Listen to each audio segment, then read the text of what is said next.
Our HOA president wasn't just nosy.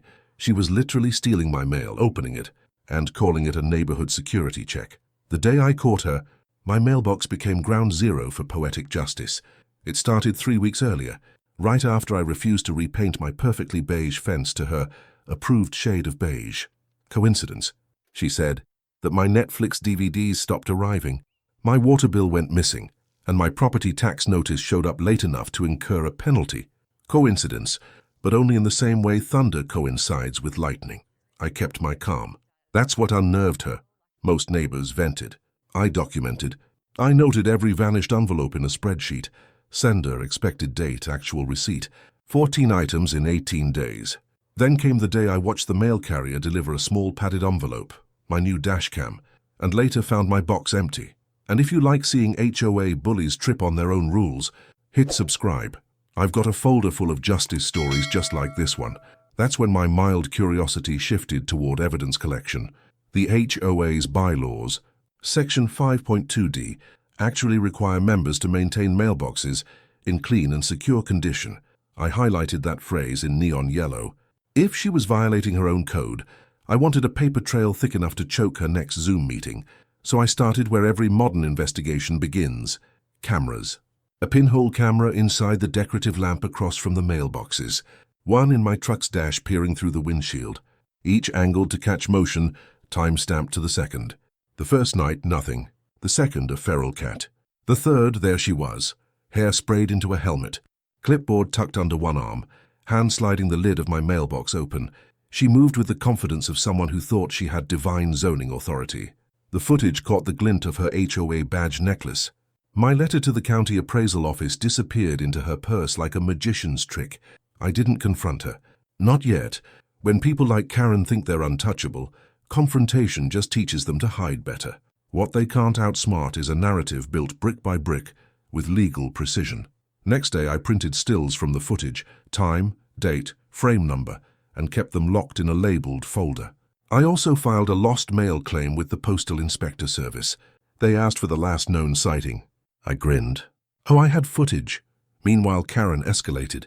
She posted a community memo about unsightly yard decor and stapled it illegally to my front post. She also fined me $50 for mailbox obstruction, though the only obstruction was her sticky fingers. Fine game on. I checked my front porch, cam logs and my AirTag tracker hidden inside a decoy envelope. Nothing for a day. Then a ping, her Lexus parked near the HOA office, the tag right there with it. Possession trackable, logs downloadable, chain of custody intact. That evening, over coffee that tasted like victory, I wrote a formal notice citing U.S. Code Title 18, Section 1708, mail theft. I copied our county sheriff, the postal inspector, and HOA's liability insurer. I knew Karen loved paperwork. Now she'd get a stack. But part of me wanted poetic symmetry, not just bureaucratic justice. So I planned the mousetrap, small, classic, and symbolic. Not the kind to harm, just to snap shut with enough force to make a point. I set it inside the box under a dummy envelope addressed to me. As the spring clicked into place, the air smelled like ozone and pine mulch from my neighbor's garden. It was strangely peaceful. Knowing the trap wasn't vengeance, it was demonstration. In the shadows beyond the driveway, the security light flickered once. Tomorrow, I thought, Karen's reign of postal terror would meet something she couldn't send back with a fine or a memo. The following morning broke sharp and quiet, the kind of early light that makes even asphalt look clean. I brewed coffee, stirred in a spoon of calm, and opened my laptop to check the live mailbox feed. At 7:42 a.m., punctual as always, Karen's Lexus nosed into frame. Her shoes clicked on the pavement like a metronome of arrogance. Clipboard under arm, mail key lanyard flashing, she strutted to my box. Then came the sound, snap. The lid jolted. She flinched and the mousetrap clattered to the ground. She barked a curse that even my microphone caught cleanly. A little symphony of justice in surround sound. 2 minutes later, the HOA group chat bloomed with drama. "Someone set a dangerous trap," she wrote. "Potential injury. I'll be involved in law enforcement." I smiled, because that's exactly what I had already done. When Deputy Morales arrived, I was on my porch waiting with a folder thicker than her makeup manual. He stepped out of the cruiser with a measured glint in his eye. He'd been briefed by the postal inspector already. I handed him my copies, Camera stills, AirTag pings, HOA memos, and her fine notices. "You've built a solid chain of evidence here," he said, thumbing through the timestamps. "Looks like she's been committing a federal offense on camera." Karen came storming out seconds later, hand bandaged with an oversized wrap meant for sympathy points. "He's setting booby traps," she shouted. "That's assault." Morales raised an eyebrow. "Ma'am, the device in question caused no injury. It's a spring snap designed for demonstration. But possession of another resident's mail, that's another matter. Can you explain this?" He flipped open a screenshot. Her hand caught mid-snatch, envelope halfway out. Her mouth opened, then tilted into one of those faltering smiles meant for HOA newsletters. "I was performing a security audit," she said. "As president, I'm obligated to maintain standards." "Standards don't include federal crimes," Morales said flatly.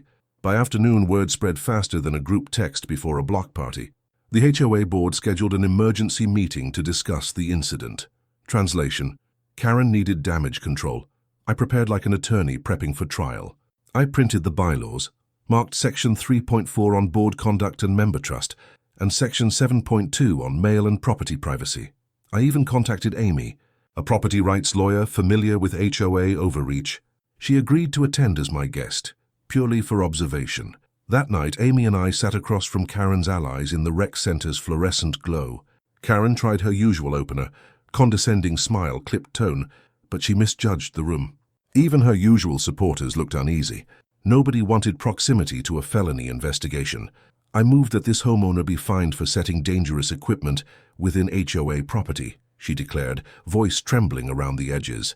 I stayed calm. Then I slid my evidence binder forward like a royal flush. "Before you vote, please review these images and citations," I said.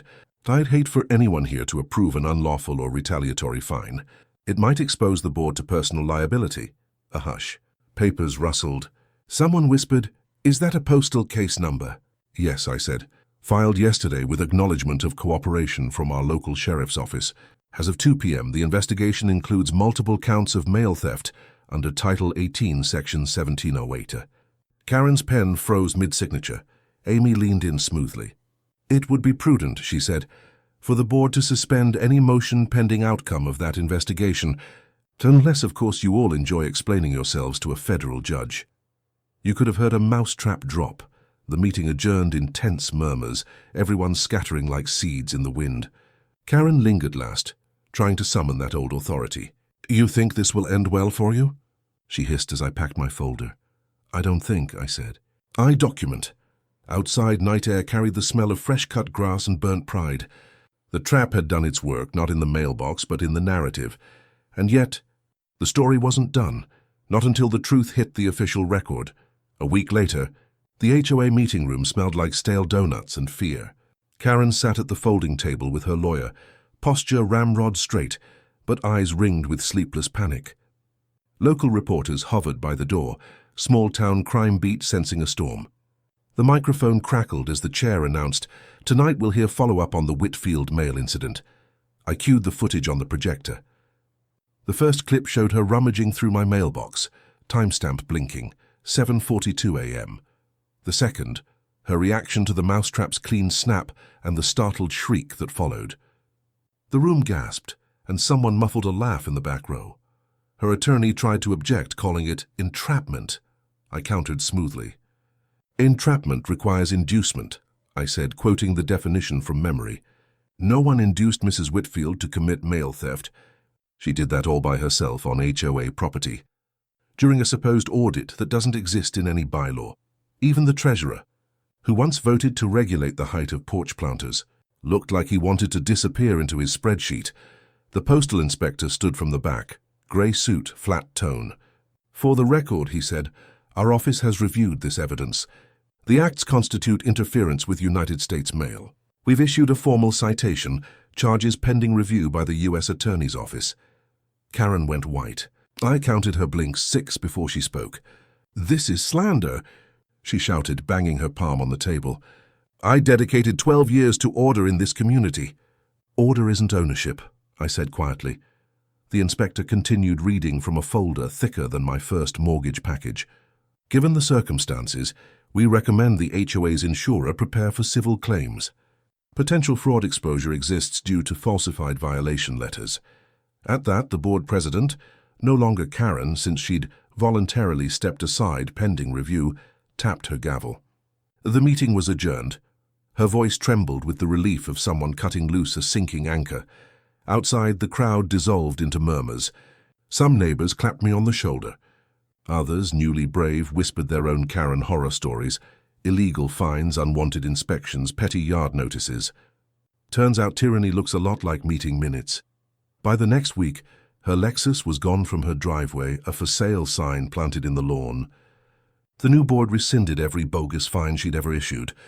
They even asked me to chair the Community Transparency Initiative. I declined. My only contribution was a line I added to the updated bylaws.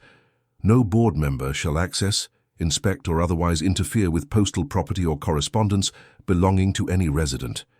Section 7.3 boldface signed unanimously. Months later a letter arrived, certified ironically. Karen had accepted a plea deal, community service, probation, public apology. I taped that apology to the community bulletin board under the headline, Accountability Finally Delivered. When I checked my mailbox that evening, the air was calm, unbroken. The lid lifted with a soft creak. Inside waited an actual letter from my sister and a silent mousetrap, retired but symbolic. I set it on the shelf in my garage right next to the camera gear, my quiet award for procedural victory. Justice doesn't always announce itself in flashing lights or viral videos. Sometimes it arrives folded in triplicate, notarized, and delivered right on schedule. So if you ever find yourself staring down a self-crowned neighborhood dictator, remember, calm is contagious. Paper trails outlast tantrums, and for every control-hungry Karen there's a camera, a code section, and one resident patient enough to wait for the snap. Drop your own HOA war stories below. Let's keep the receipts circulating.